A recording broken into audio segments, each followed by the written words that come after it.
How many times is a modern country willing to put up with treason?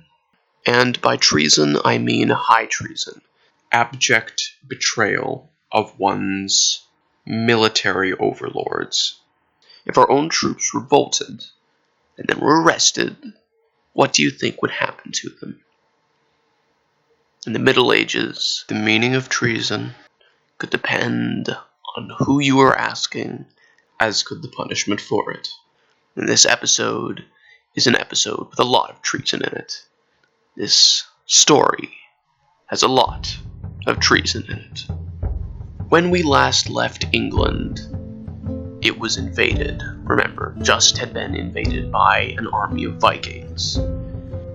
And Prince Edmund, the Atheling, also known as Ironsides by his contemporaries, comes back to London. He gallops through the gates, and one can imagine that his famous sword that once belonged to Eadric of Mercia, given to him by his dead brother, is hanging by his waist. And remember, Edmund Ironsides had just revolted against his father, but he'd stopped his rebellion because England was being invaded.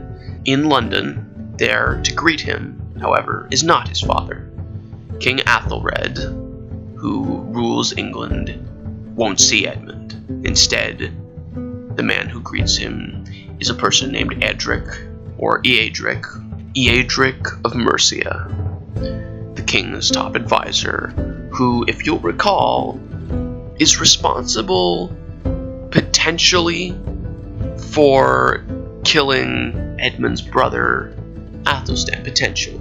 This is speculation on my part, and he is certainly responsible for killing Edmund's friend Cyferth and his brother Morcar, though, Edmund married Cyferth's wife. But in short, Edmund does not like Eadric of Mercia, and Eadric of Mercia does not like Edmund. These two people hate each other. Even so, they don't have time for that, though. They're trying to get an army together. Now, Prince Edmund's father, King Athelred the Unready, is in the city of Cosham, or Cossum, but he is locked away in his rooms. He's fallen very sick. He's become uber paranoid after his son's defiance. It's possible that he won't even talk to Edmund Ironsides because of Edmund's rebellion from last episode, remember. He is hiding away, fearful of further stabs in the back. No one's leading the English. So, Prince Edmund steps up. Throughout 1015 and 1016, Edmund more or less tries to unite the panicking English. And they are panicking, remember, because an army has landed on the English coast. This young Viking, King Presumptuous, named Canute, has come. And Canute, by the way, is an interesting guy. His brother is the King of Denmark, and Canute has been recognized by his brother as the, quote, rightful, unquote, King of England after their father's death. Their father, remember, had previously chased the old king out, proclaimed himself king, and then died before he was crowned. So Canute had been forced to go back to Denmark because he needed to make sure his family's affairs were in order, and he needed to make sure that his brother agreed that he could be the King of England. And that's how it went for kingdoms. Usually you'd have a very powerful king in this era who would die, and then in an effort to prevent his family from going to war with each other, he would split his kingdom in two and give part of it to one son and part of it to another. Often you'd give the lands that came with the father to the elder son, and the lands that came with the mother to the younger son. And this, of course, is one of the reasons why Europe was so full of war, because these people were not making continuous states. It was kind of an endless cycle of conquer some territory, and then when you die, everybody has to start all over again. So Canute has come to claim what he sees as his rightful throne. And he's got about 10,000 men with him, and remember from last episode, these are a lot of different troops. These are Poles and Swedes and Danes and Norwegians and probably maybe some Finns, probably some Russians, and they are landing in Wessex and raiding pretty much anywhere they go. Around the time that this happens, around the time that Canute lands and is raiding, Eadric of Mercia and Edmund are near Cosham, trying to muster troops in the center of England. And Canute is burning his way through Somerset, also in the center of England. He's described as devastating the land he raids. And this is a good indicator of how logistical the wars were at this time, because this is a raiding war. Castles don't yet exist, because castles wouldn't exist in England yet for another half a century at least, because castles are really a Norman invention. The Normans live in castles. Continentals live in castles, but the Normans were well known to be the best of the castle builders. The Normans were known to be very good at a lot of things, but castle building was something they really excelled at. And they're off in France, so there are no castles in England right yet. All you have in England are hill forts, fortified cities, and the odd local fortifications, so mostly people raid each other. And your average Saxon warrior at the time is not heavily armored or armed. He carries a knife called a sea-axe, which is where the Saxons got their name, and he has a round shield and a spear and basically the clothes on his back. And usually he wears a hood, and very few mail. Like, nobody wears chainmail yet, really. The commanders, of course, do, and some of the more wealthy and professional troops can afford chain or leather or brigandine, but most soldiers, especially Saxon soldiers, wear no armor at all, because these are all militia troops. The Saxons are organized in militias called fyrd. So a bunch of these Saxon warriors gather together near Cosham, where the king is staying, and a lot of these troops are Mercian, and they come from our old pal Eadric of Mercia. Remember, Eadric, who Edmund hates, who hates Edmund, who basically Edmund and Eadric often jockey for position of who gets the most authority in the kingdom. Eadric uses the authority given through his position of Earl and also his position as the advisor to the king, whereas Edmund uses his position as the crown prince to get what he wants. And both of these guys want different things for England. Well, within a few days of this army assembling, some of the troops come to Edmund, and they tell him, more or less, watch your back. Edric's planning to betray you. Edmund takes this threat very seriously and disbands his army. He does not, however, have Edric seized. Maybe he thought he was innocent. Edric's plot discovered. The famous English traitor shows his true colors and takes about 40 ships, which is around 2,000 soldiers, and with them they desert the English. And Eadric shows up in Canute's camp, in the Viking camp, and offers his services to Canute, betraying the English wholesale, and bringing most of Mercia over to the Viking side. All of a sudden, Edmund is very heavily outgunned. And Canute, remember, is a foreigner.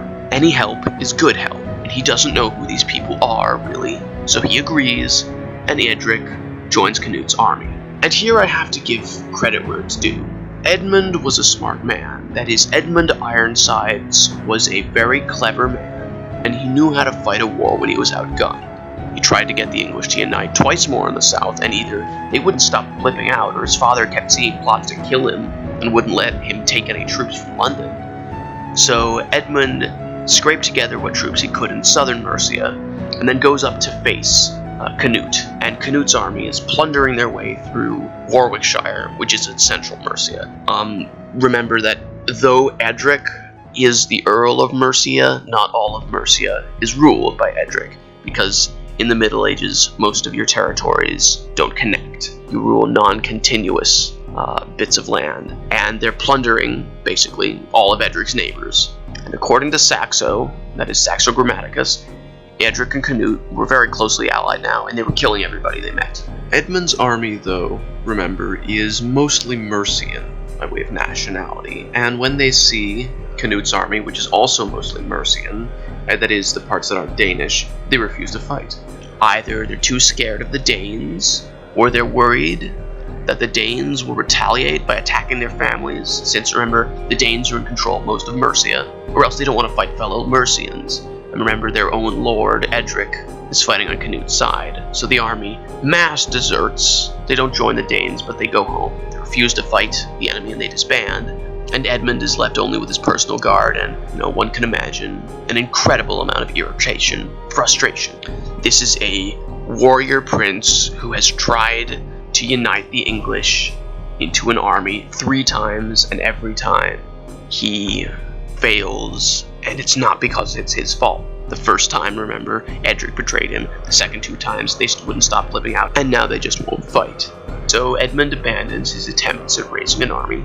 He does not have the authority of the king. Remember, only the authority of the crown prince, because the king is busy panicking to himself in his rooms, and he's also very sick. The king is extremely ill. Edmund cannot raise these troops as the king. All he can do is try to convince them, and they're not having any of it. So he goes up to Northumbria to join the Earl of Northumbria, and that's the northern English, and they decide to work together to fight against these Viking invaders, despite having less troops than Canute. So they bully up, and they square off against him, mostly at this point using a combination of night raids and destroying the land of those who went over to Canute. They raid some of Eadric's properties. Eadric of Mercia gets some of his properties burned down, although there's no major battles. You can't afford that, though. Canute's no fool, though, so he just starts burning Northumbria to the ground. That is, he just basically devastates northern England. The Earl of Northumbria goes home, and eventually he bends the knee to Canute and gives him hostages. Canute just has the Earl executed, along with part of his family. This war has turned into a bloodbath. But the Northumbrians were Edmund's only allies. Now Edmund's allies are dead, so Edmund goes back to London, pursued very closely by Canute's entire army, which now has looted pretty much every shire north of the Thames, that is the Thames River, and this is where I want to make a bit of an aside. You see, medieval Europe was what I would call a traumatized society. Most of the medieval world was, and England in particular was, due to this period, partially due to these constant wars and Viking raids. And not even the nobility was exempt. Edmund's half-brother Edward, who is 13 years old, supposedly went into battle along with him. Think about that for a second. We have child soldiers today who are forced into combat, and warfare today is harrowing. But it's not like medieval combat. Today, you have to have endurance, but you don't have to be strong, and you don't have to rely on raw muscle power to kill someone. Do you think you could fight in a medieval battle? March up in a claustrophobically compact mass of other people, and then mutilate other human beings with your own hands. First, of course, I think, I doubt we could do it, and then I remember the types of things we see from ISIS and MS-13 and the drug cartels, and the Rhodesian Bush War, and the genocide in the Congo. I realize, so to speak, that what we call civilization is a very thin veneer that we lay over the capability for horrific savagery. While England burns, old King Athelred, remember him, still delirious and paranoid in his rooms, finally kicks the bucket. As Canute's giant pan-Baltic army approaches the city, King Athelred dies, probably just as Edmund rides through the gates and they're shut behind him, and Canute begins to encircle the city. And I can't help but feel bad for the guy, meaning Athelred. He's just got his kingdom back, but then Canute lands and goes ham on the whole country. His son Edmund more or less revolts, and England itself is being devastated. The guy got what he wanted, his throne back, but he dies with his kingdom in absolute tatters. How many times do we hear that moral parable in our stories? You get what you want, but in the worst possible way. It's one of those stories that sort of transcends culture. Everybody has a story where someone gets what they want, but in a twist of fate that's almost funny if it weren't making that character so miserable. England is a constitutional monarchy, or an electorate monarchy, and the king is selected by what's called Witan, which means a meeting of the lords or the elders of England, and they all come together to affirm the heir to the throne, except it's not really affirmation. The Witan is more like an electoral council for the throne. It has some powers of discretion, and at this point 2 Witans are formed at King Athelred's death. 2 councils for selecting the next king, one in Viking-controlled territory, and one in English-controlled territory, and both obviously pick different candidates. The Witan of Mercia picks Canute, and the Witan of London chooses Edmund Ironsides, as everybody calls him now, because he's somehow been able to hold off these Vikings. And by the way, the Viking army is in the middle of encircling the city as all this is happening. Edmund is quickly crowned king in the London ceremony, and then before Canute's army can fully circle the city, he and some of his bodyguards break out, and they ride for Wessex, which is the Saxon heartlands. Canute gives pursuit when he hears that Edmund's gone, but he leaves some of his army besieging London, and the rest come with him towards Wessex, where, as king, Edmund can finally call up as many troops as are nearby, and Edmund gets a good-sized army together. And now that 2 sides really square up. Canute is a rather young commander, and he's backed up by his ally Eadric of Mercia, that snake-in-the-grass former murderer turned earl, remember? And on the other side, there's Edmund Ironsides, the young warrior prince wielding Offa's sword. And their first battle is at a place called Pencilwood, and there's several thousand soldiers on each side. Medieval European battles were very small, by the way. Off in Asia, you had huge battles that would decide the fate of history, like Yarmouk, for example, where tens of thousands of soldiers on each side. And this series will culminate in one of those sized battles, by the way. But in this period in history, in 1016, in England, history is decided by small series of battles, nasty battles. And after some protracted fighting at Pencilwood, the battle ends up indecisive, and both armies back away from the battlefield, and they circle each other like boxers, and they move in these wide, sweeping sort of marches, and then swing again at a place called Schurston, and both armies fight for 2 days, mostly raiding and re-raiding one another in the hills around the town. The battle was described thusly by Saxo Grammaticus, quote, "There a great slaughter fell on either side, and the raiding armies themselves broke off the fight," end quote. Yet another inconclusive battle. That's the kind of fighting you have back in these days. Imagine a sort of boxing ring. The Vikings are heavyweight fighters and quite capable, but almost entirely on foot. The English are lightweights, mostly mounted with less armor. Now, within a few decades, people will start fighting actual pitched battles, and they'll start wearing armor in greater numbers. But in this period, these battles are like a series of skirmishes. Troops will fan out over a very large area and encourage one another to fight each other in almost hero-like raids. So imagine, like I said, 2 boxers, each trying to overwhelm the enemy through 100 light blows, and you get a good idea of what's happening. It's still up in the air. There's a lot more information on this war that I'm relating in this episode, by the way. There's plenty of other dramatic events and people dying, and at one point, our old friend, the perennial betrayer, Eadric of Mercia, kills some common soldier who looks a bit like King Edmund and pretends his head is Edmund so the Saxon army would panic. Edmund heroically makes a great big scene and shouts and waves. Remember that famous silver-hilted sword that once belonged to an ancient Anglo-Saxon hero, so his troops can see that he's alive and they keep fighting.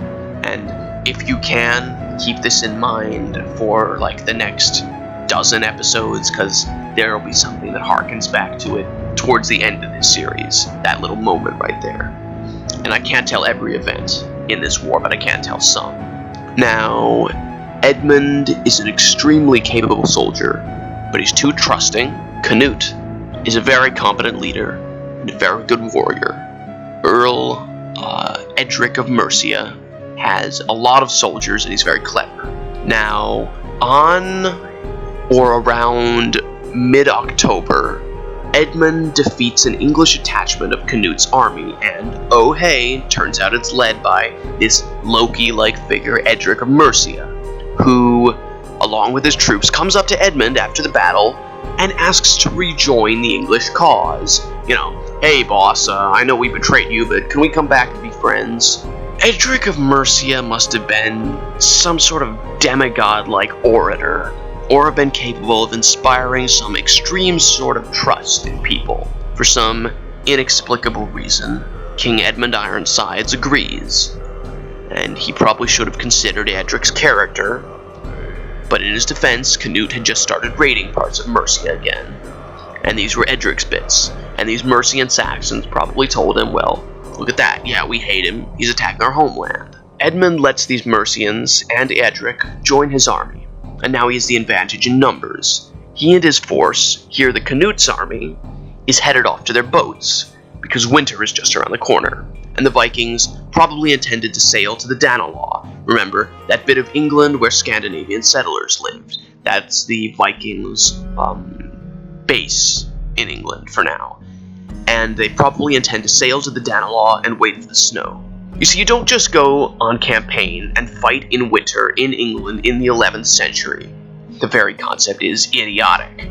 It snows constantly. The daylight lasts for about 5 hours, and it becomes brutally cold. If you try to keep an army together in the field in that weather, in that time of year, your troops are going to freeze, your horses are going to freeze, you'll get frostbite, you'll probably lose the war, and you might die of pneumonia. It's stupid. So both of these guys are going to find someplace to winter, and Canute is going to go to the Danelaw to winter.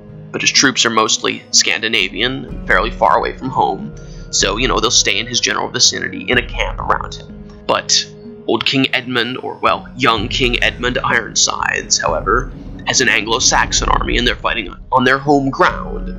And that means when they go home to London, the army's going to have to disband. You see, Anglo-Saxon armies have a practice of disbanding in the winter. These are mostly militia style. Your average soldier shows up with a round shield and a spear and a long knife called a sea axe, which is where the Saxons got their name. It's really more of a short sword.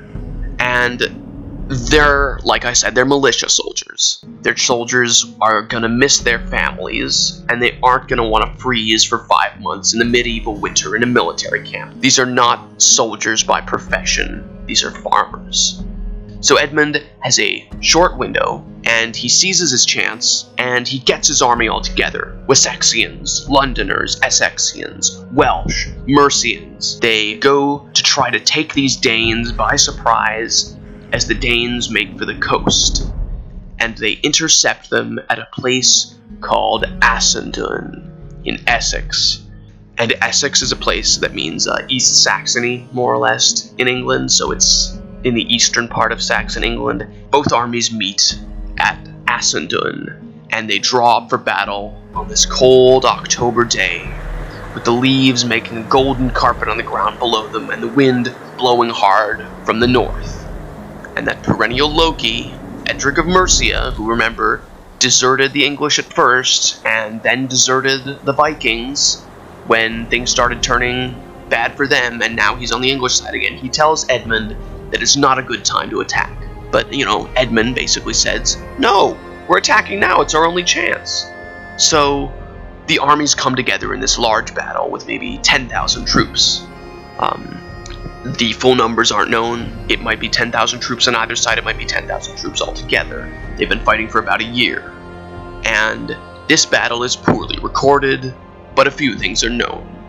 For one, it probably happened in a forest, and it probably happened around dawn. So, it's dawn, and the sun is rising, and the onset, the young Bishop of Dorchester, a prominent English holy man, is carrying out mass for Edmund Ironside's army, which of course, they're Catholics, and they're going to pray before battle.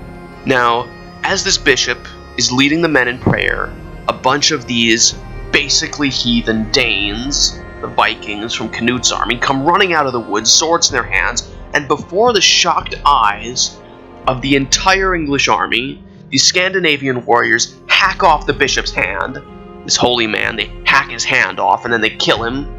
and then they steal his hand, because you see it's got a very nice ring on it. The records say he was killed for his ring. You know, they're Vikings after all. They gotta bring something back home for the wife and the kids. And once he's dead, these Danes apparently dismember his corpse, and then they run back to their own lines.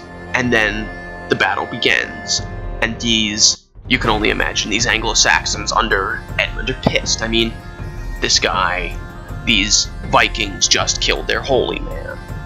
According to one Danish source, the Book of Emma, Edmund actually wades into the fight, into close combat with these Danes, and he kills a bunch of them. He lays about with his sword. Though then the source goes on to mention that he gives a stirring speech where he talks about England and basically says, "Come on, men, for king and country and liberty," and all that. And you think that's a little far-fetched because he's doing it in the middle of a battle. Where's he going to get time to think of a stirring speech?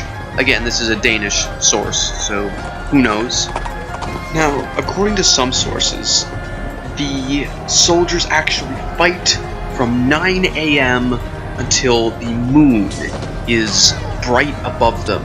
And some of these sources say that it was only by the light of the moon that they could see their enemies clearly enough to kill them.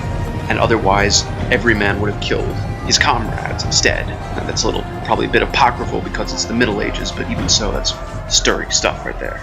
Saxo Grammaticus says that a portion of the English force switched sides in the middle of the battle and joined the Danes. And there's no prizes for guessing who it was. It was, of course, that serial betrayer, Eadric of Mercia, and the collapse of Edmund's formation completely destroyed his army. It is a total defeat that after the battle, the ravens and the eagles came to feast on the fallen. Very Viking stuff right there. And within a few weeks, he's agreed to come to terms with Canute. Picture this, if you will. It's a small island in a frozen river, and on one bank of that snow-covered spit of land stands Edmund Ironside, still a young man in his mid-20s. On his side of the river, behind him, there's a ragged force of what Saxons and Welsh are still with him. Edmund is scarred, and he's clutching at his side. And there's a bandage. He's been ruined by war, and it's a war he didn't even start. And on the other side, you have Canute, handsome and victorious, 19 years old, in the prime of his life. A huge army waits on his side of the river. Danes, Swedes, Norwegian, Poles, Western Balts, Scots, Saxons, Mercians, Northumbrians, Westphalians, Essexians, Wessexians, Kentish, Cornish. You have to imagine that somewhere in that army, Earl Eadric of Mercia is congratulating himself on picking the winning side. The negotiations are over swiftly. All of England, north of the Thames River, is to be given over to the Danes, who will merge it with the Danelaw for a Scandinavian kingdom in England. Edmund will retain London and the land south of the Thames. On Edmund's death, the whole realm will pass fully over to Canute. Now, both these men give each other the kiss of peace, and Canute calls Edmund his brother, and the war ends in a very clearly Danish victory. Almost immediately after arriving back at Oxford, Edmund Ironside, wounded, embittered, and defeated, surveys his properties, and then he settles down to rule. And late one night, Edmund Ironside gets up to attend the call of nature and is assassinated. Orderic Vitalis, Henry of Huntington, and Gaimar tell us that this young, vigorous warrior king was killed on the toilet while defecating. Sources differ on whether he was stabbed with daggers by his killers or if, well, perhaps a quote from the Historia Angelorum. Quote, "When Edmund, fearful and most formidable to his enemies, was prospering in his kingdom, he went one night to the laboratory to answer the call of nature.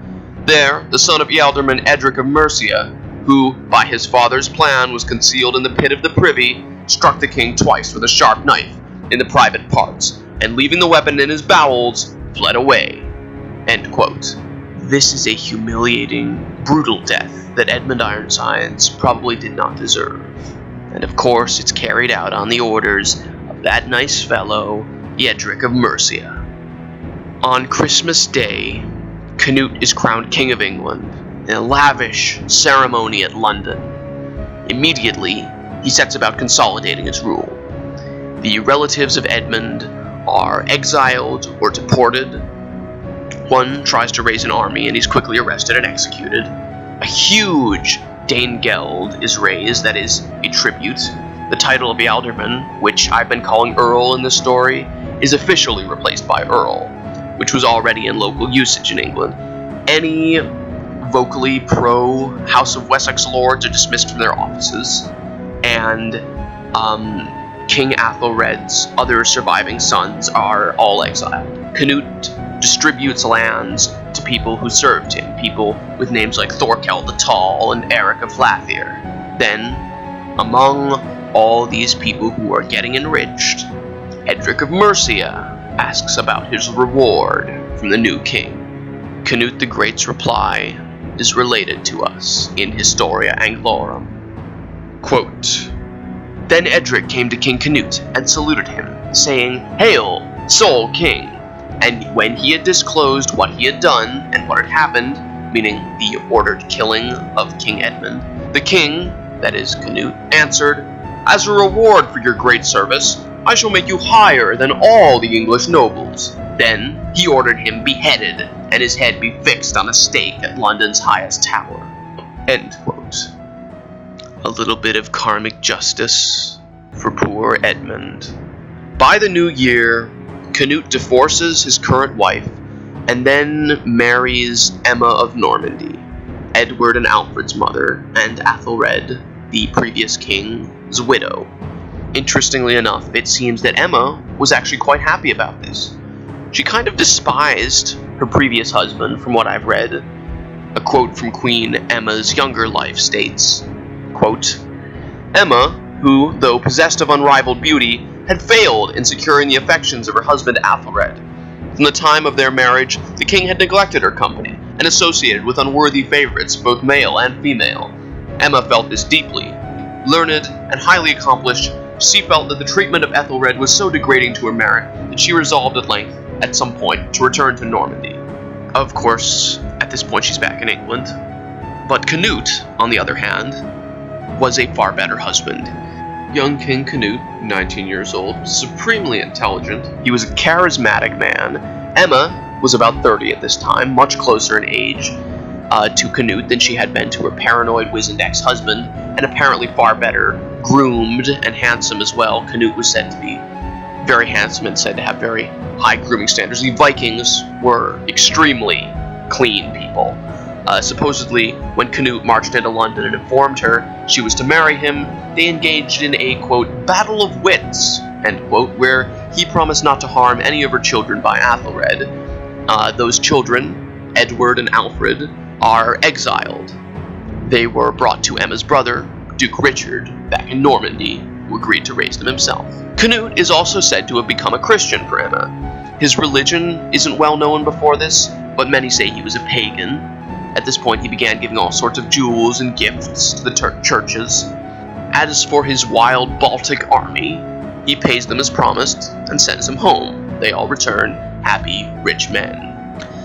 But in pleasing his new wife, by not executing the boys Edward and Alfred, Canute has made a grave error, especially in sending them to be raised by their uncle, Duke Richard of Normandy, very rich, very ambitious.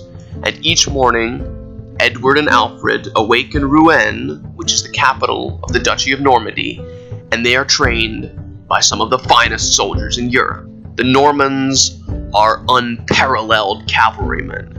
Their foot soldiers are known to be uber competent at strategy and battle, and they are incredible castle builders. And every night, for a quarter of a century, these boys, after training, go to bed within almost spitting distance of England. Their home in Rouen is on the Loire River, which feeds into the English Channel, and just beyond that, their stolen kingdom beckons them home.